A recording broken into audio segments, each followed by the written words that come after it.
اللهم فصل وسلم وبارك وأنعم على هذا النبي الكريم سيدنا وحبيبنا وسفينا ومولانا محمد وعلى آله وأصحابه ومن تبعهم بإحسان إلى يوم الدين.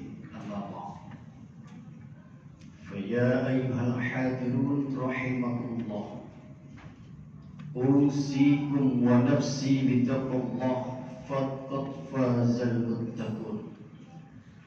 وقال الله تعالى في القرآن الكريم وهو أصدق القائلين: أعوذ بالله من الشيطان الرجيم، بسم الله الرحمن الرحيم.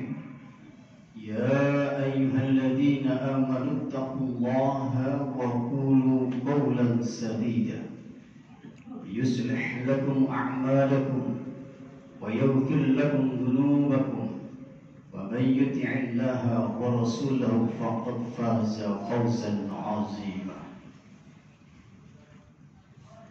وقال النبي صلى الله عليه وسلم: اتق الله حيثما كنت وأتبع السيئة الحسنة تمحوها وخالق الناس بخلق حسن.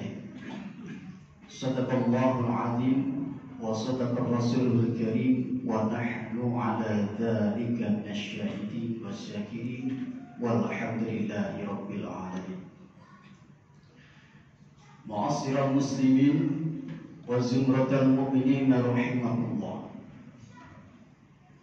Pesan pertama dan yang utama di hari utama Sayyidul Ayyam, hari Jumat, dan di tempat yang utama Baitullah, rumah Allah, marilah kita merawat, menjaga, memelihara, meningkatkan kadar keimanan dan kualitas ketakwaan kita kepada Allah Subhanahu wa Ta'ala.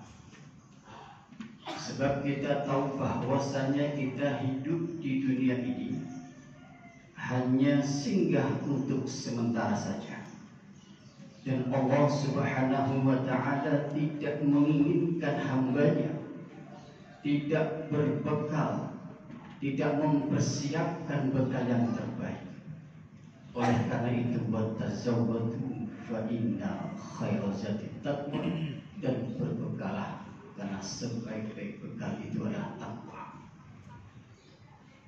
Karena ukuran kemuliaan dan kejayaan seseorang itu karena diukur oleh tingkat ketakwaannya.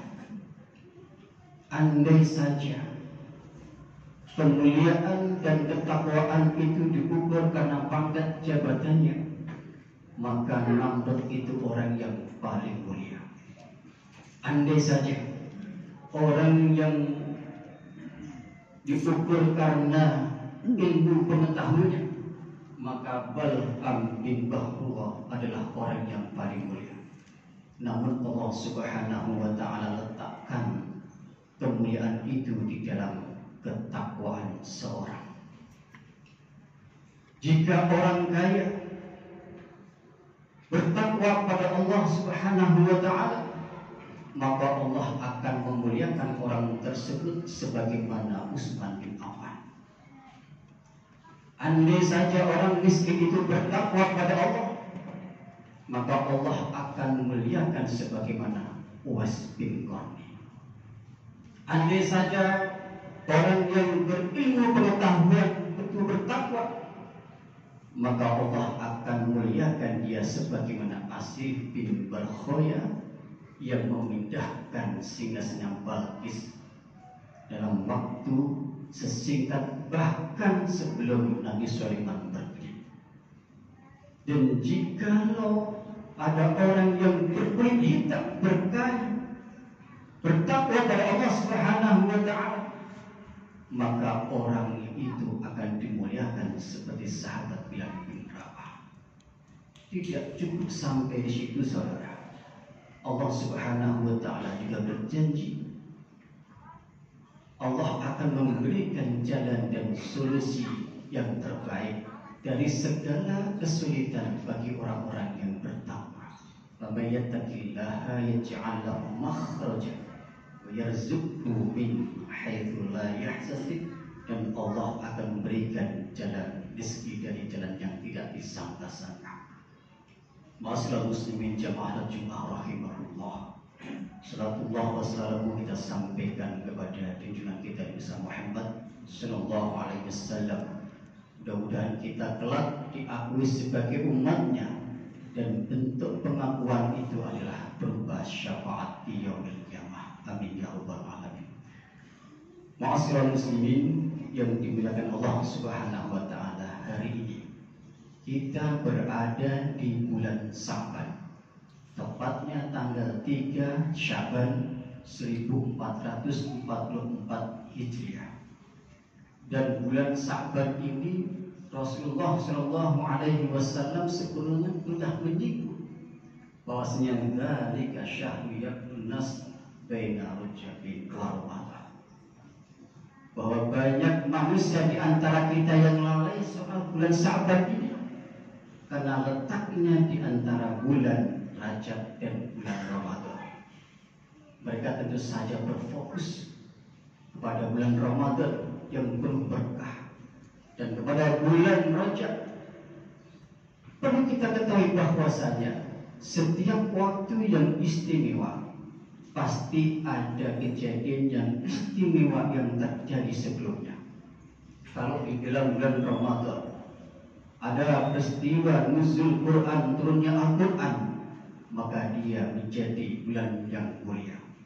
Kalau di dalam bulan Rajab begitu pun sama, menjadi bulan yang mulia karena baginda Rasulullah sallallahu alaihi wasallam di-Isra Mi'rajkan oleh Allah Subhanahu wa taala. Dan juga tidak kalah mulianya juga bulan Sya'ban, begitu juga bulan Sya'ban, bahwa di bulan Sya'ban ini ada beberapa peristiwa penting yang perlu kita catat dan yang perlu kita ketahui. Apa saja itu? Yang pertama adalah tahwilul kiblat, berpindahnya kiblat.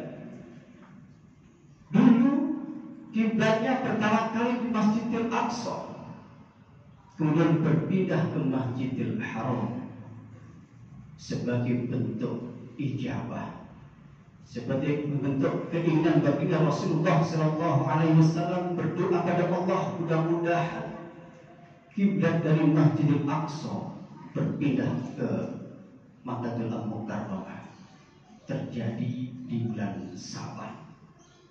Di dalam surah Al-Baqarah ayat 144, Allah Subhanahu wa taala berfirman, "Qad nara taqalluba wajhika bis sama' fanwalliyannaka qiblatan tardaha fawalli wajhaka syatral masjidil haram."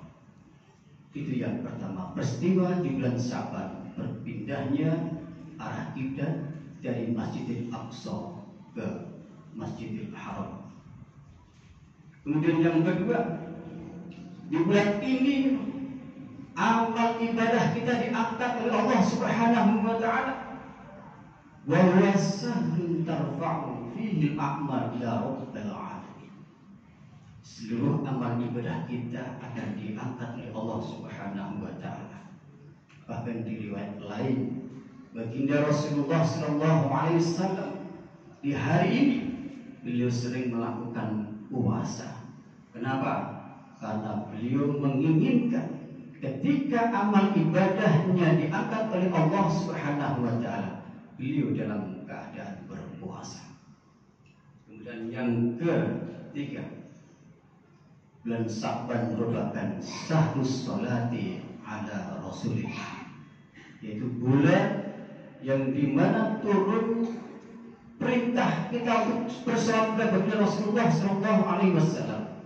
Innallaha wa malaikatahu yusalluna 'alan nabi ya ayyuhalladzina amanu sallu 'alaihi wa sallimu taslima. Maka di bulan Sya'ban ini kita diperintahkan untuk memperbanyak salawat kepada baginda Rasul, karena perintah salawat turun di bulan Sya'ban ini. Dan selanjutnya adalah dosa-dosa kita akan diampuni oleh Allah Subhanahu wa Ta'ala, khususnya di pertengahan daripada bulan Sya'ban yang kita kenal dengan nisfu Sya'ban. Semua dosa akan diampuni oleh Allah Subhanahu wa Ta'ala di malam itu, kecuali dua: dosa limusrikin aw masahin, dan dosa orang yang menyekutukan Allah, dan dosa orang-orang yang gemar mengadu domba, orang-orang yang gemar menebar permusuhan, orang-orang yang gemar menebar fitnah. Itulah yang tidak akan menghadap Allah Subhanahu wa Ta'ala di malam nisfu Sya'ban. Mudah-mudahan kita semuanya disampaikan, diberikan kekuatan, diberikan kesehatan, umur yang panjang, sehingga kita bisa berjumpa kembali dengan bulan Ramadan yang mulia. Sebagaimana Rasulullah Shallallahu Alaihi Wasallam mengajarkan doa di awal Rajab, Allahumma barik lana fi Rajab wa Sya'ban wa balighna Ramadan. Ya Allah, berikan berkah kami di bulan Rajab dan Sya'ban, dan sampaikanlah kami di bulan Ramadan. Dan meskipun doa ini didhaifkan atau dilemahkan oleh sebagian para ulama, akan tetapi doa ini tidak menyimpang dari syariat dan muamalah yang lainnya, jadi bisa kita gunakan. Mudah-mudahan dengan khutbah yang singkat ini Allah Subhanahu wa Ta'ala senantiasa memberikan kekuatan kepada kita lahir maupun batin, sehingga kita berjumpa kembali dengan bulan Ramadan yang mulia. Aqulu qouli hadza wastaghfiruhu innahu huwal ghafurur rahim. Allahumma salli ala sayyidina Muhammad wa ala ali sayyidina Muhammad.